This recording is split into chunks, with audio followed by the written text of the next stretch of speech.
June 1942, North Africa. The desert. This is not Europe. This is not the beaches of France. This is the North African desert, and it will become the stage for one of World War II's most dramatic battles. Erwin Rommel had become a legend, the Invincible general, the man who never lost a battle. His Africa Corps was feared across North Africa. British forces retreated before him.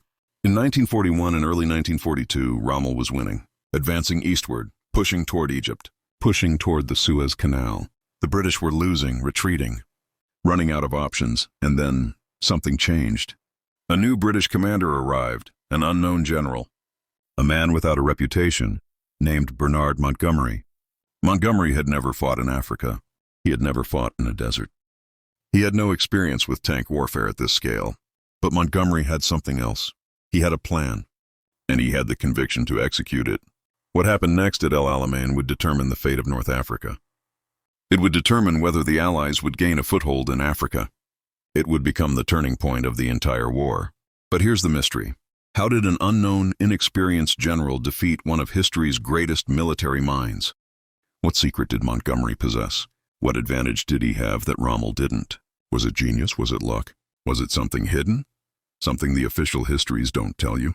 This is the story of how Montgomery defeated Rommel, but it's also the story of what really happened at El Alamein, the truth that changes everything. To understand the North African campaign, you need to understand what was at stake.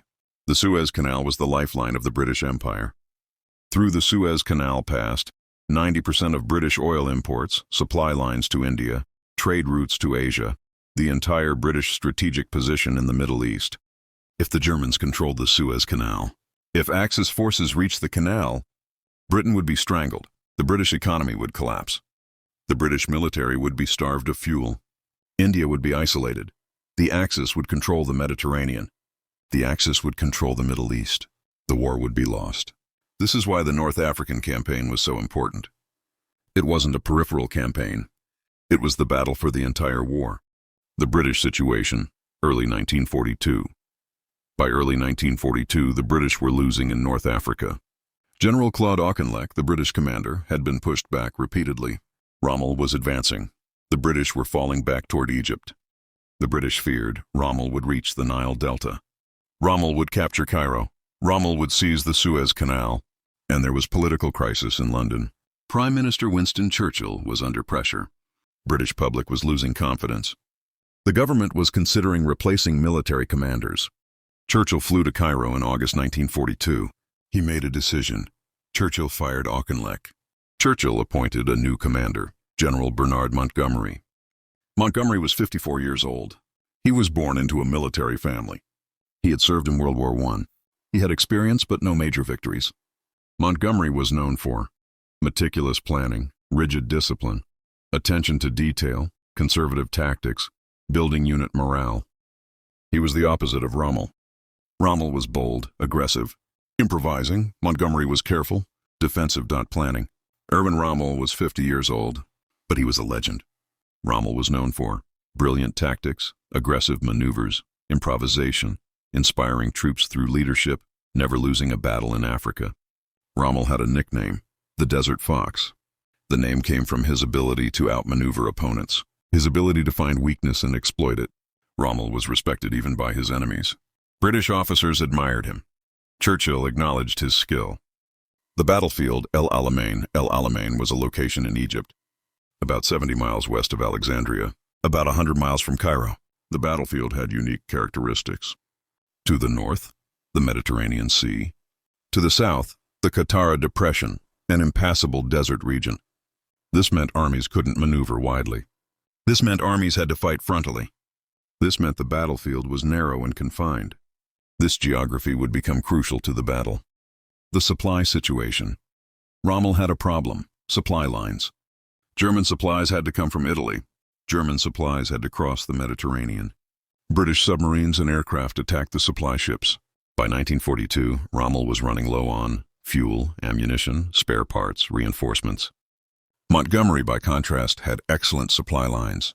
British supplies came from India. British supplies came from America. British supplies were abundant. British fuel was plentiful. British ammunition was sufficient. This supply imbalance would become important. The soldiers.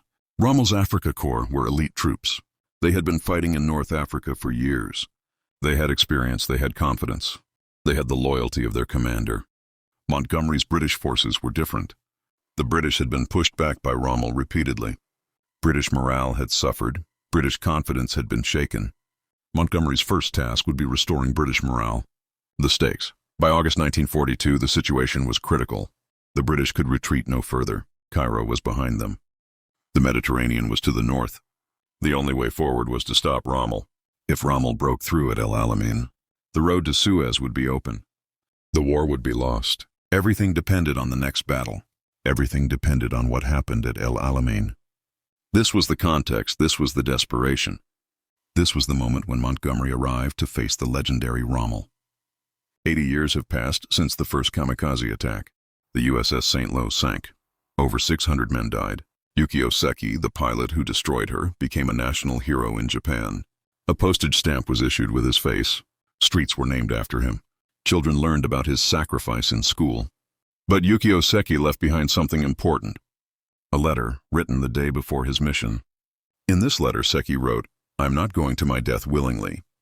I am going because I have no choice. I am going because refusal means death. I am going because my family will suffer if I refuse. I am going because I am a prisoner in a system.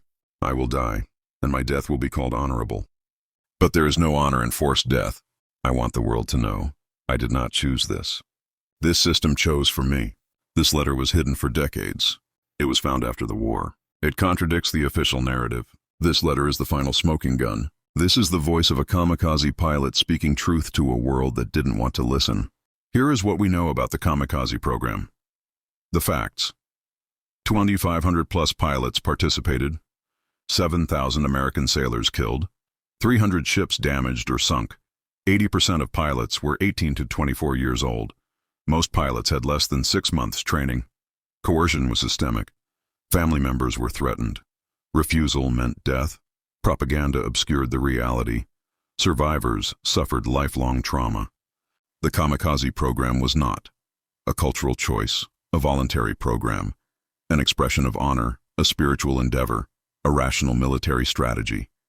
It was a totalitarian system, a coercive program, a war crime, a tragedy, a warning. Forcing teenagers to die against their will is wrong, always, everywhere, regardless of culture, regardless of military situation, regardless of political justification. This is not a Western value imposed on Japan. This is a universal human principle. Human life has dignity.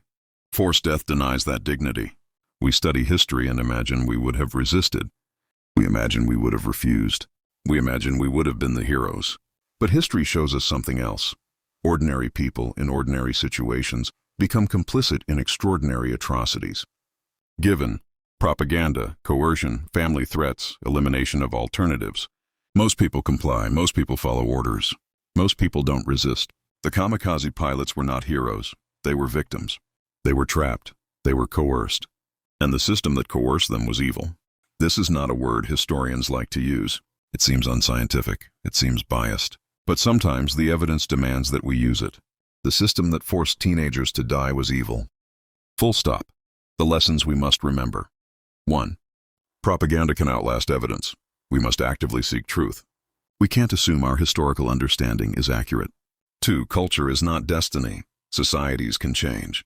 Values can be rejected. Post-war Japan proved this. 3. Totalitarianism is seductive. It offers order, meaning, purpose. But it demands the sacrifice of human dignity, for desperation corrupts. When facing hopeless situations, institutions will justify atrocities. 5. Individual choice matters. Systems that eliminate choice are systems that enable evil. Survivors carry trauma. The true cost of atrocity extends beyond the dead to the survivors and their descendants. 7. Democracy requires vigilance. The slide toward authoritarianism is gradual. It requires constant attention and resistance. Moral truth is universal. Some things are wrong regardless of culture, politics, or strategic justification. Why does this matter 80 years later? Why should we care about a Japanese military program that ended in 1945? Because the patterns repeat. Because we see youth being radicalized, propaganda replacing truth, coercion replacing choice, nationalism replacing humanity, Totalitarianism normalizing in free societies. The kamikaze program is not history, it's a warning. It's a warning about what happens when military institutions become totalitarian, young people are sacrificed for ideology, propaganda replaces truth, choice is eliminated, families are threatened. The final truth. The kamikaze pilots were teenagers, coerced, terrified, victims, sacrificed on the altar of totalitarianism. They were not heroes, volunteers, believers, honored, willing sacrifices. We remember them not as propaganda described them, but as they really were, young people trapped in a system, young people who deserved to live, young people who died because a totalitarian military system made resistance impossible. 2,500 pilots died, 2,500 stories ended, 2,500 families destroyed, 500 futures erased, and thousands more survived, carrying trauma, carrying guilt, carrying the knowledge that they were sacrificed for ideology. This is the final truth about the kamikaze. It was not glorious. It was not honorable. It was not spiritual. It was tragic. It was brutal. It was a warning. We remember the kamikaze to ensure it never happens again. We remember the victims to honor their humanity. We remember the system to recognize the warning. We remember the lesson. Totalitarianism is evil, always. And we commit ourselves to preventing the repetition, to defending democracy, to honoring choice, to protecting human dignity. That is the legacy of the kamikaze, not honor, but memory, not glory, but warning. To understand how Montgomery defeated Rommel, we need to look at the evidence, the documents, the records, the intelligence that Montgomery possessed. Here's what the evidence reveals. Britain had cracked the German Enigma code. The British were reading German military communications. Every German order, every German movement, every German supply report. This intelligence was codenamed Ultra. It was the most secret information in the British military. Few people knew about it. Even fewer understood its extent. Montgomery had access to Ultra intelligence. Montgomery knew Rommel's orders before Rommel's troops knew them.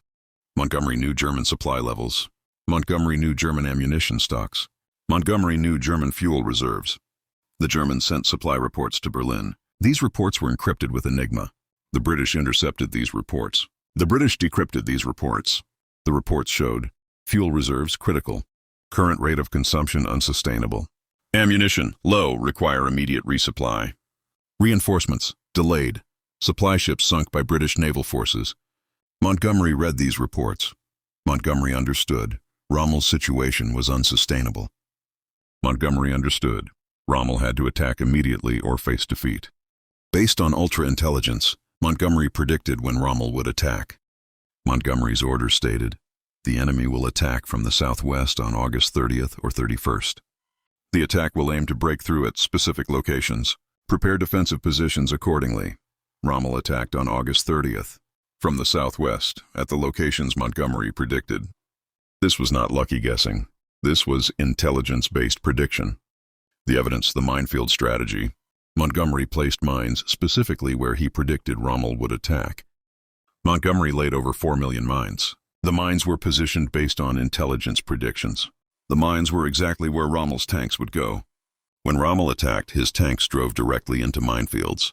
The German offensive was shredded. Hundreds of tanks were destroyed or damaged. The minefields weren't randomly placed. They were strategically positioned based on ultra-intelligence about Rommel's probable attack routes. The evidence? The air superiority.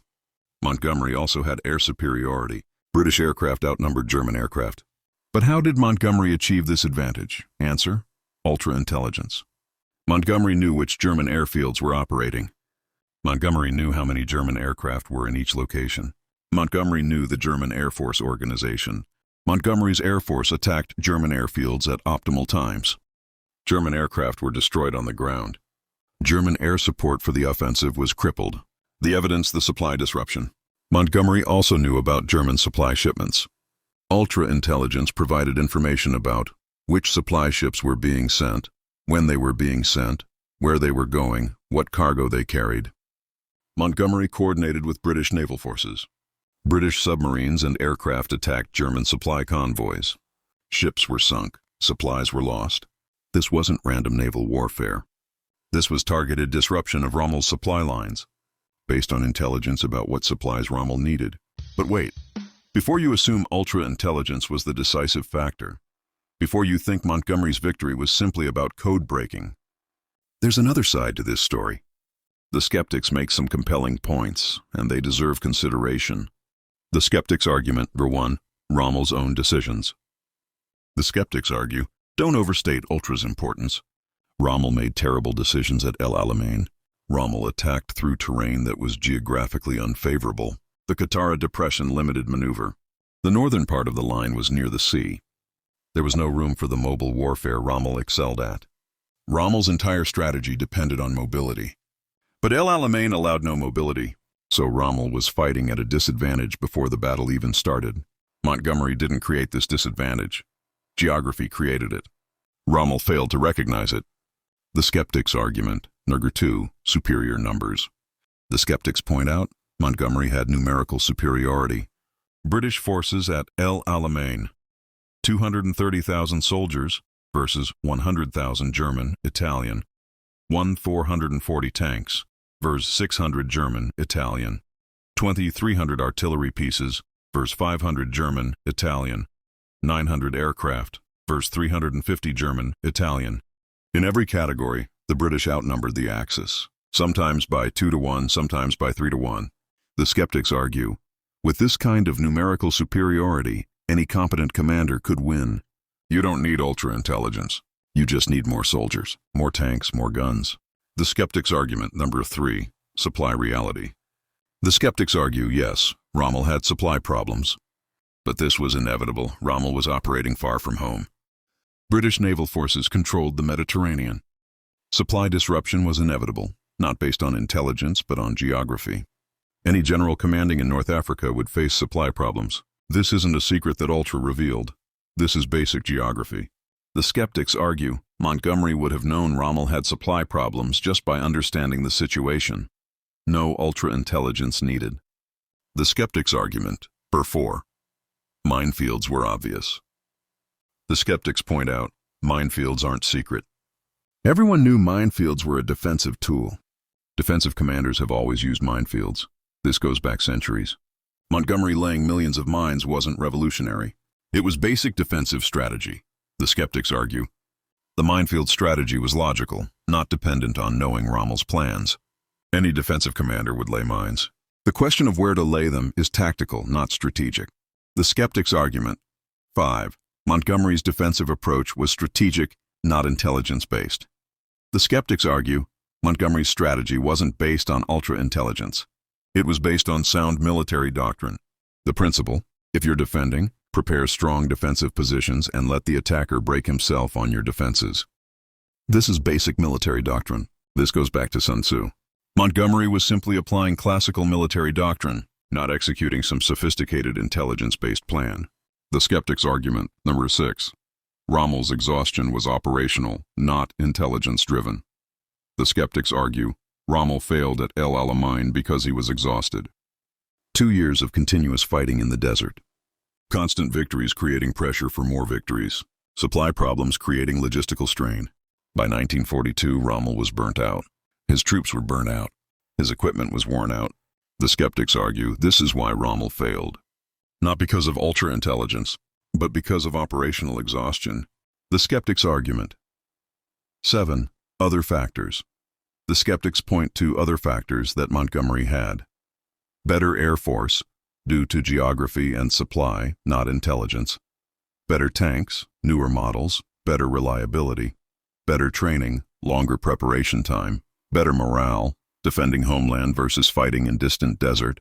The skeptics argue, you can't attribute Montgomery's victory to ultra-intelligence alone. Multiple factors contributed, multiple advantages existed. The evidence, the radio intercepts. British intercept operators continuously monitored German radio traffic. The operators could hear Rommel's orders in real time. The operators could hear German commanders' reports. The operators could track German movements. British commanders had near real-time intelligence about German operations. Montgomery could see the German battle developing as it happened. Montgomery could respond accordingly. The evidence, the prisoner interrogation. British forces captured German prisoners. The prisoners were interrogated. The prisoners revealed information about German supply situation, German morale, German objectives, German tactics. This information confirmed what Ultra Intelligence had revealed. The prisoner's testimony matched the Ultra reports.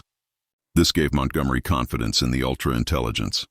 This gave Montgomery certainty about his strategy.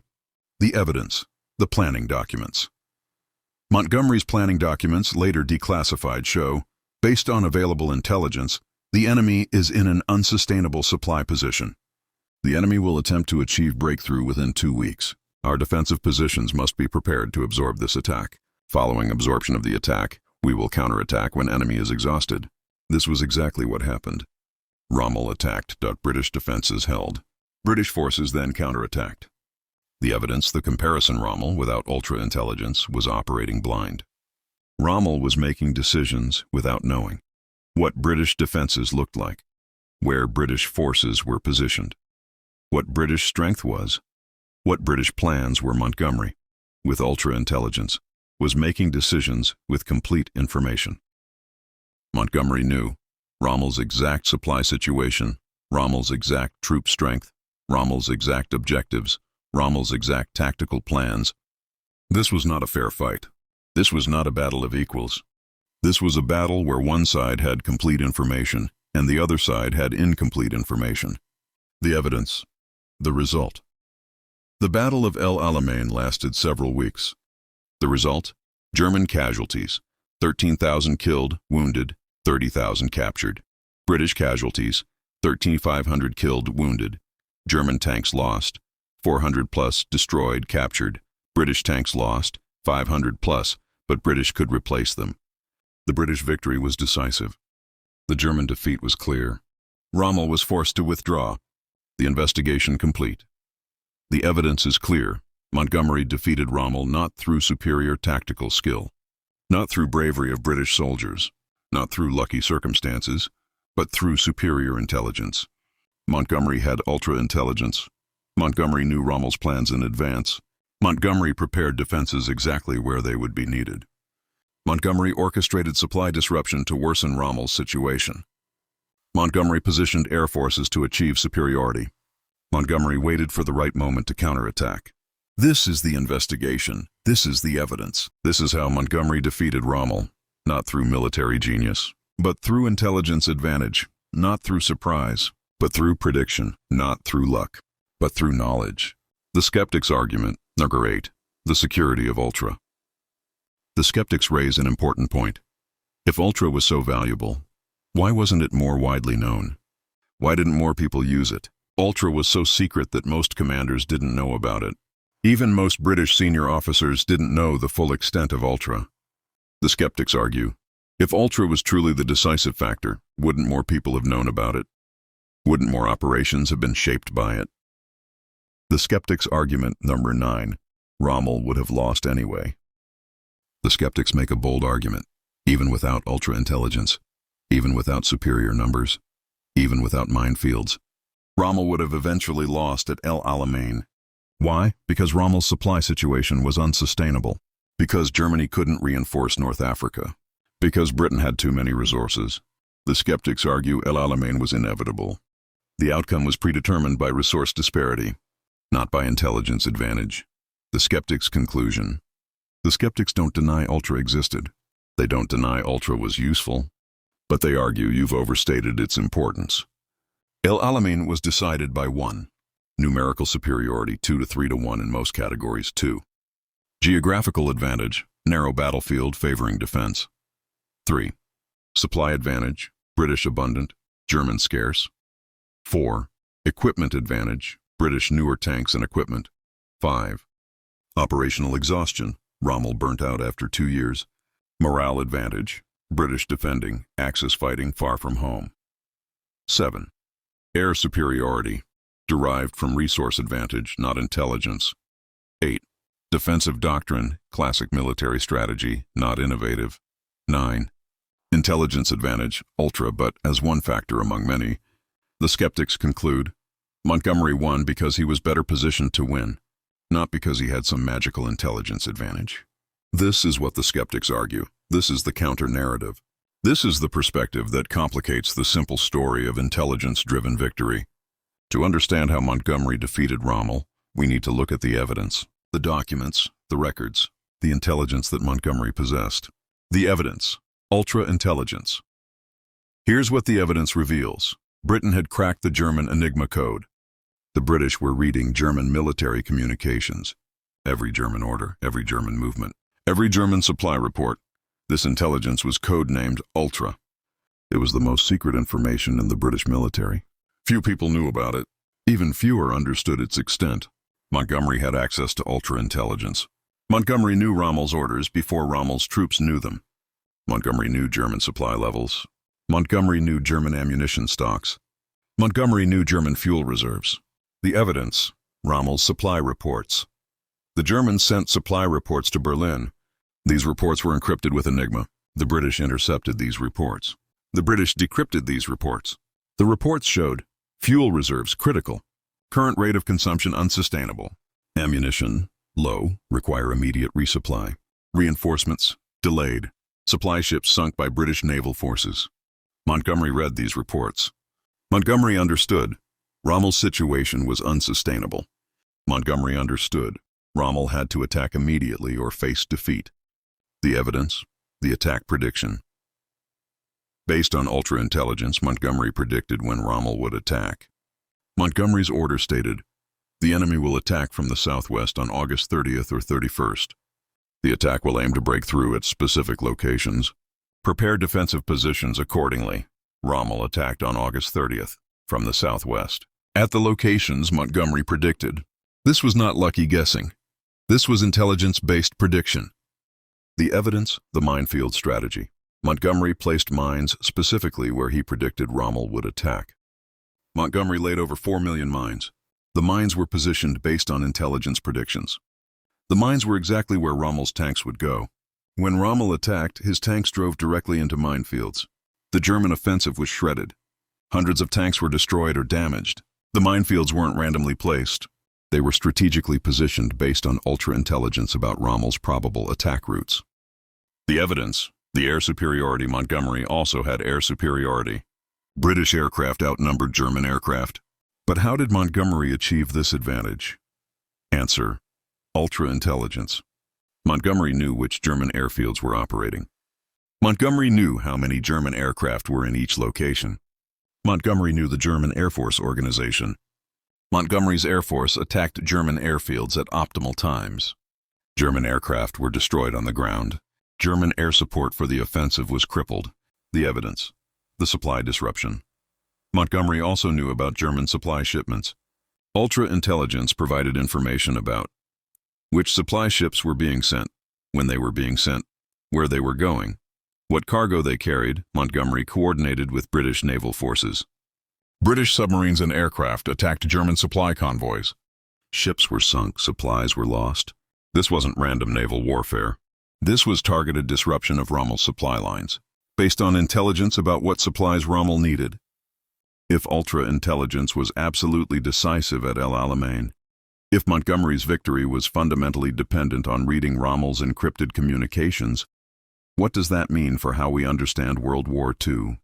What does that mean for how we understand military history? What does that mean for how we understand the nature of warfare itself?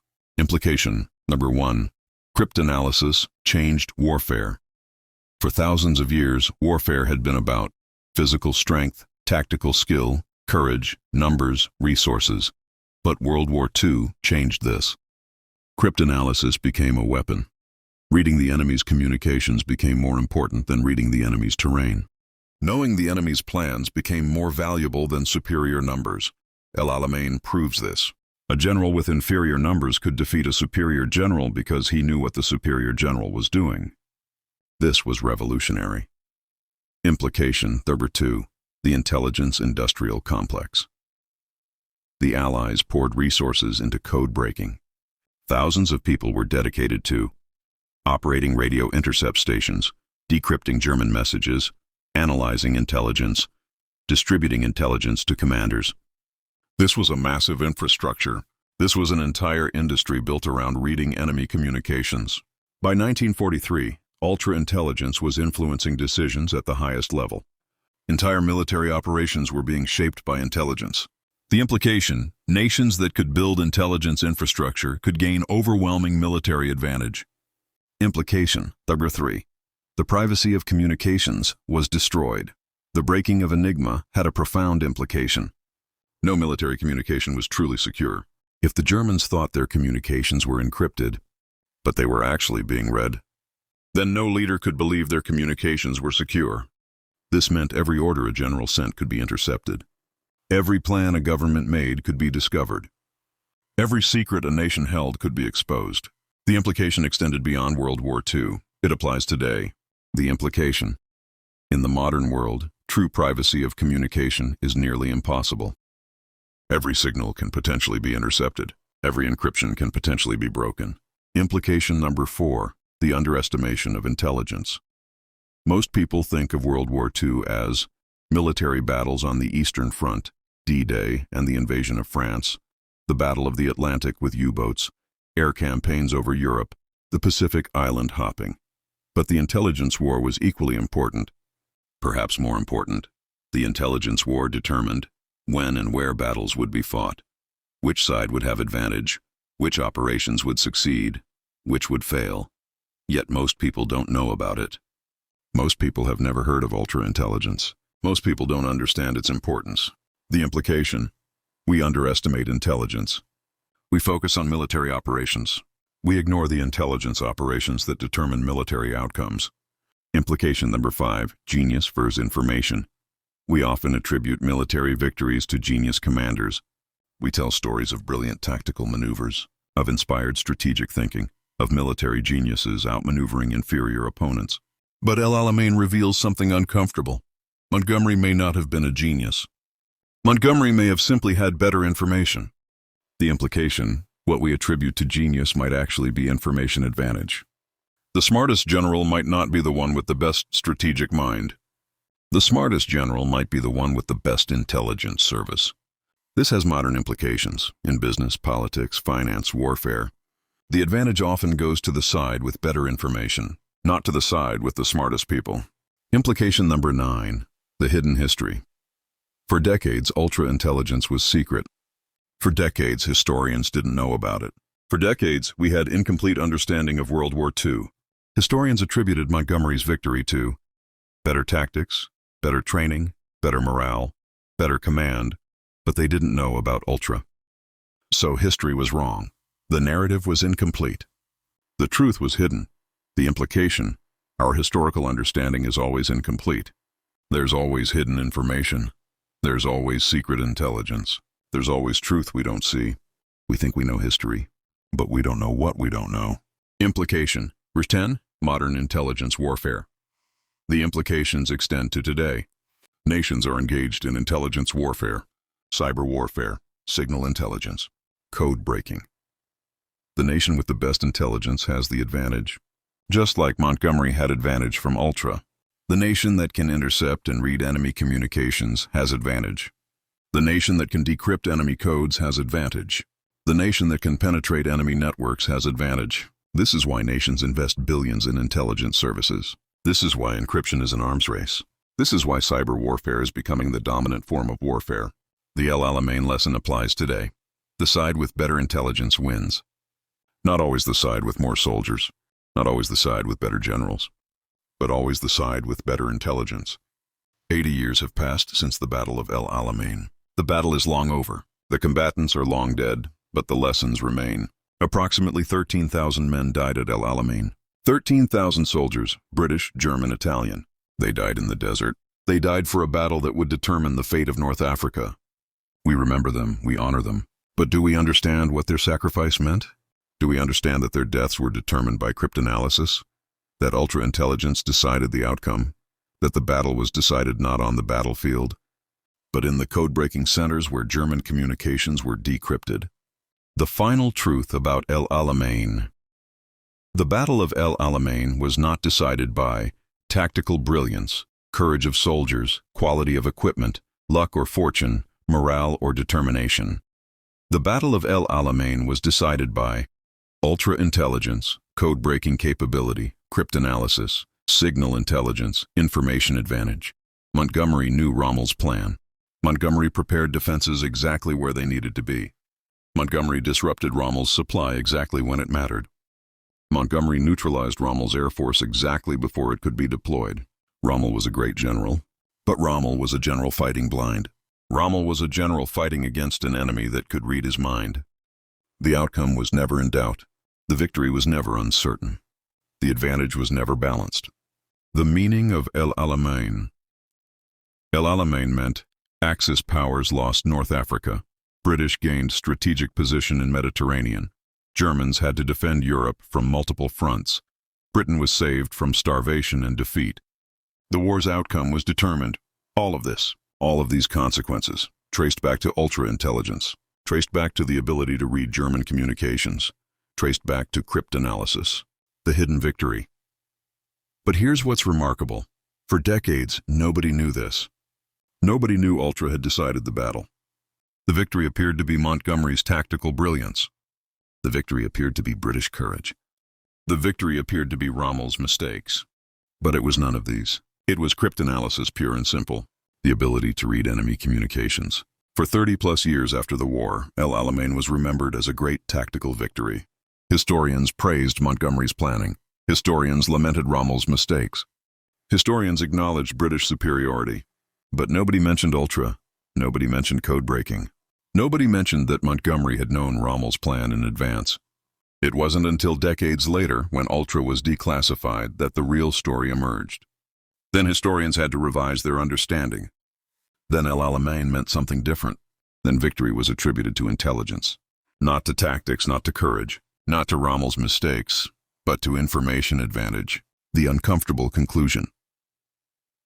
This raises uncomfortable questions. How much of what we call military genius is actually intelligence advantage? How many victories we attribute to brilliant commanders are actually victories achieved through better information? How many defeats we attribute to military mistakes are actually defeats caused by intelligence disadvantage? Montgomery is celebrated as a great commander, but was Montgomery great? Or was Montgomery simply fighting an enemy whose every move he could predict? Is it fair to celebrate a general who knows the enemy's plan in advance?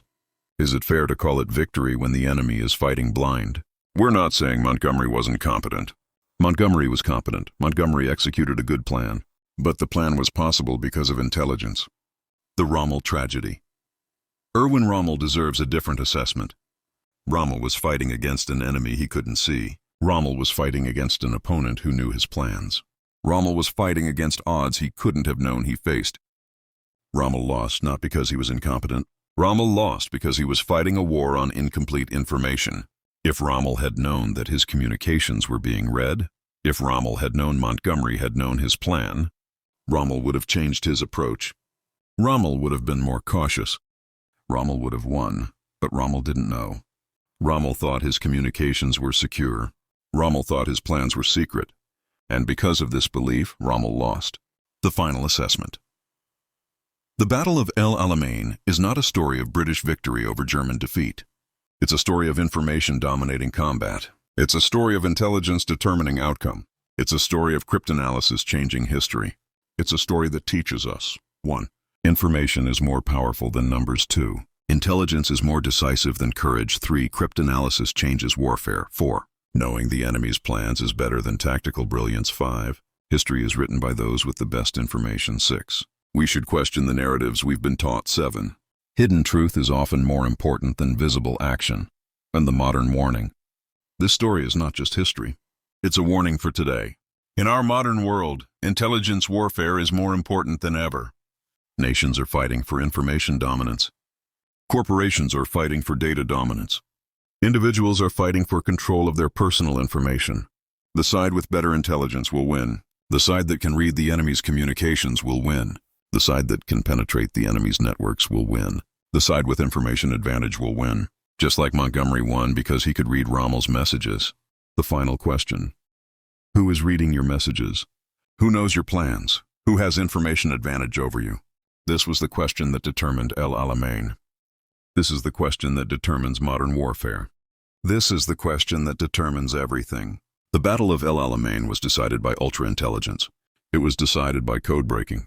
It was decided by one side's ability to read the other side's messages. 80 years later, the principle remains the same. Information is power. Intelligence determines outcomes. Cryptanalysis changes history. And somewhere today, someone is reading messages they weren't supposed to read. Someone is breaking codes they weren't supposed to break. Someone is gaining information advantage they weren't supposed to have. History repeats. The same battles are fought, with the same weapons. The weapons of information, the weapons of intelligence, the weapons of cryptanalysis. The Battle of Alamein reminds us, in the information age, information is everything. The atomic bombing of Hiroshima changed human history. August 6, 1945, 8:15 a.m. The moment changed everything, in an instant.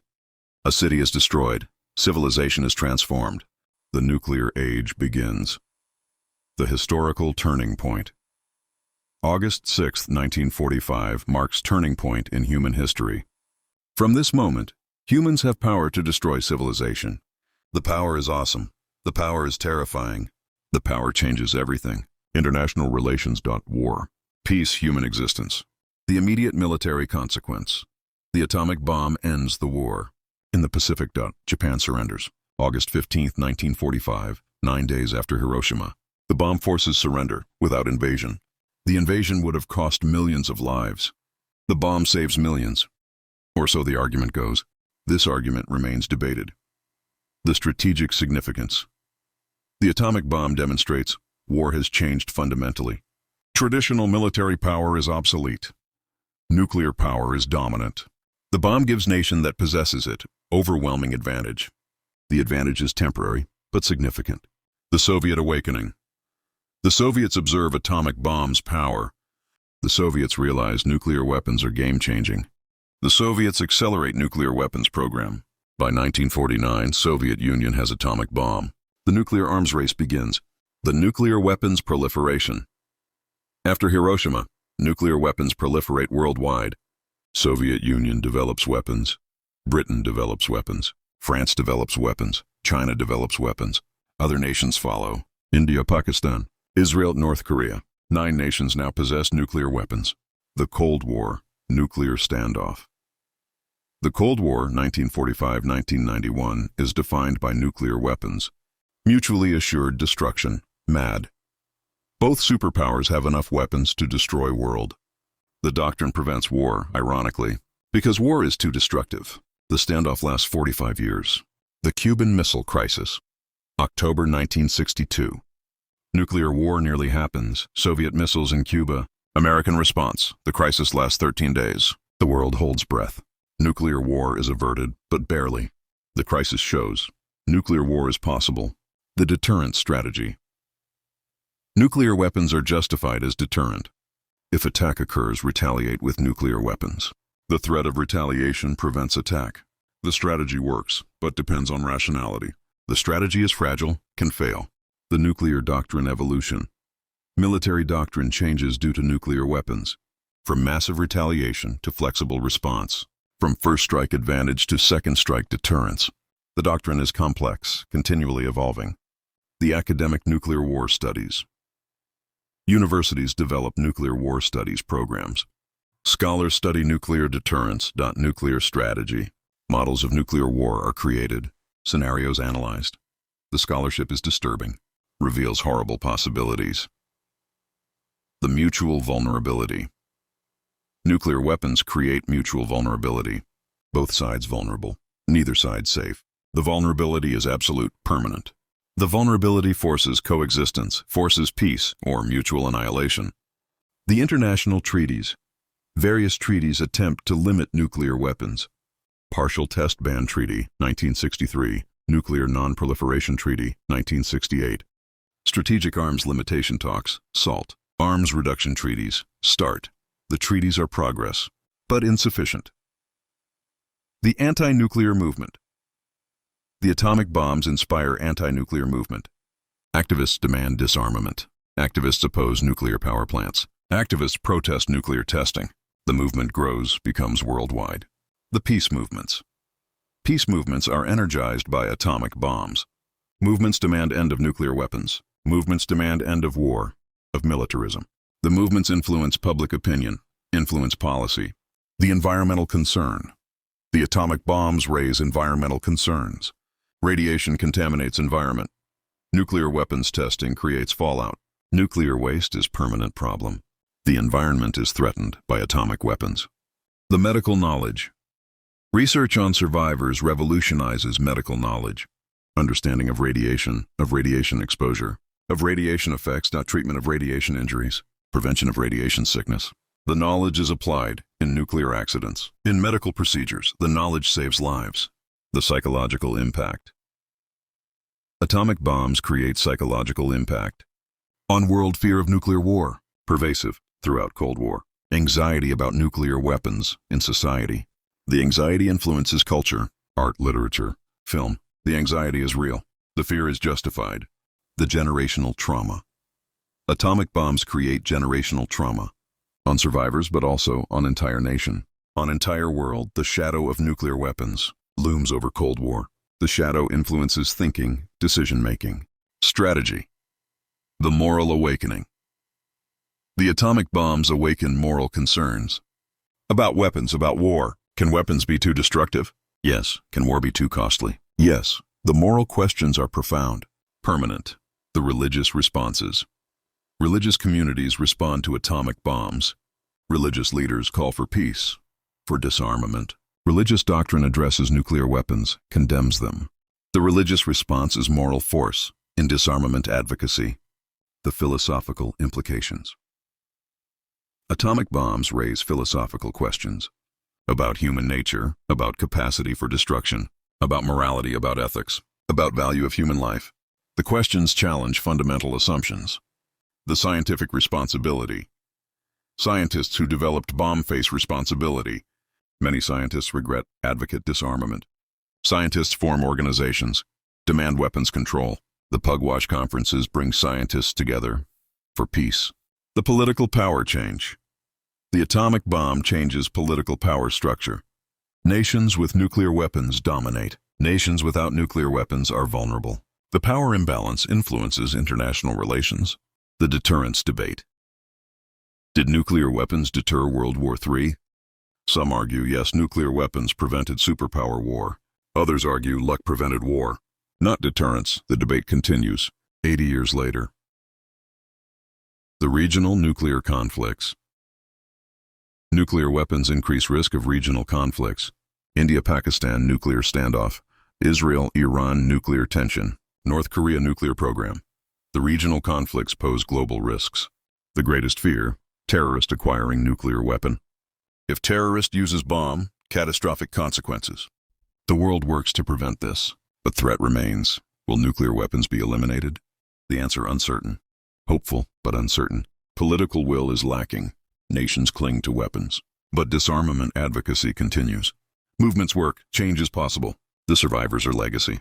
Live in connection to atomic bombs. As survivors age, pass away, their testimonies become more precious. The testimonies are archived, will be preserved forever. Hiroshima's message is clear.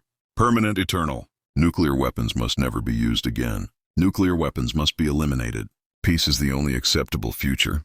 The world commits to remembering Hiroshima. The world commits to preventing nuclear war. The world commits to disarmament.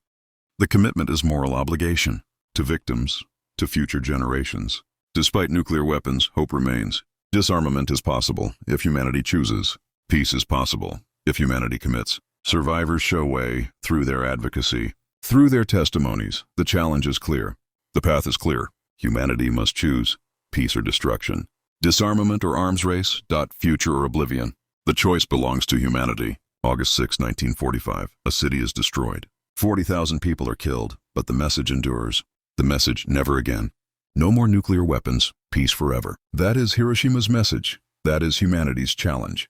Will humanity choose wisely? The answer to be determined by our actions. By our choices. The time is now.